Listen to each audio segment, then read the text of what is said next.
not the biggest purchasers of Russian oil, that is China. We are not the biggest purchasers of Russian LNG. I'm not sure, but I think that is the European Union. We are not the country which has the biggest trade surge with Russia after 2022. I think there are some countries to the south. We are a country where actually the Americans said for the last few years that we should do everything to stabilize the world energy markets, including buying oil from Russia. Incidentally, we also buy oil from America, and that amount has been increasing. So, quite honestly, we are very perplexed at the logic of the argument that you had. Let me begin by saying that it is a pleasure to be back in Moscow, and I thank you, Minister Lavrov, for your warm hospitality and the substantive discussions that we have just concluded. Our meeting allowed a comprehensive review of the entire gamut of India-Russia bilateral relations. We believe that the relations between India and Russia have been among the steadiest of the major relationships in the world after the Second World War. Geopolitical convergence, leadership contacts, and popular sentiment remain its key drivers. On trade and economic cooperation, I followed up with Minister Lavrov the proceedings of yesterday's meeting of the Intergovernmental Commission that I chaired with First Deputy Prime Minister Denis Manturov.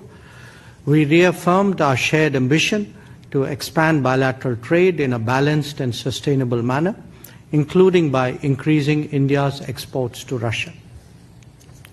This requires swiftly addressing non-tariff barriers and regulatory impediments, enhancing Indian exports to Russia and sectors like pharmaceuticals, agriculture, and textiles will certainly help to correct the current imbalance. Steps to ensure long-term supply of fertilizers was also taken up. Indian skilled workers, especially in IT, construction, and engineering, can address the labor needs in Russia and deepen collaboration. Sustaining energy cooperation through trade and investments is also important. We also spoke about connectivity initiatives, including the International North-South Transport Corridor, the Chennai-Vladivostok Eastern Maritime Corridor, and cooperation in the Northern Sea Route. These corridors promise to deepen economic linkages, reduce transit times, and expand trade access between across Eurasia and beyond. Our defense and military technical cooperation also remains robust. Russia supports India's Make in India goals, including joint production and technology transfer. The opening of two new Indian consulates in Kazan and Yekaterinburg need to be fast-tracked. That was also a subject of our conversation today.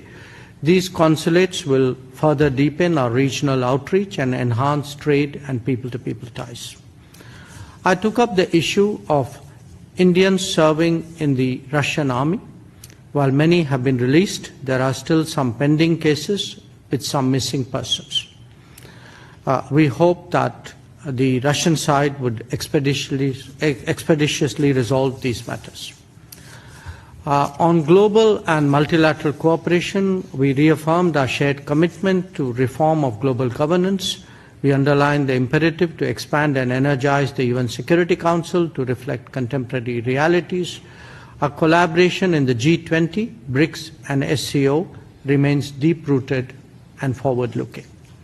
On regional issues, we discussed developments in Ukraine, West Asia, Middle East, Afghanistan.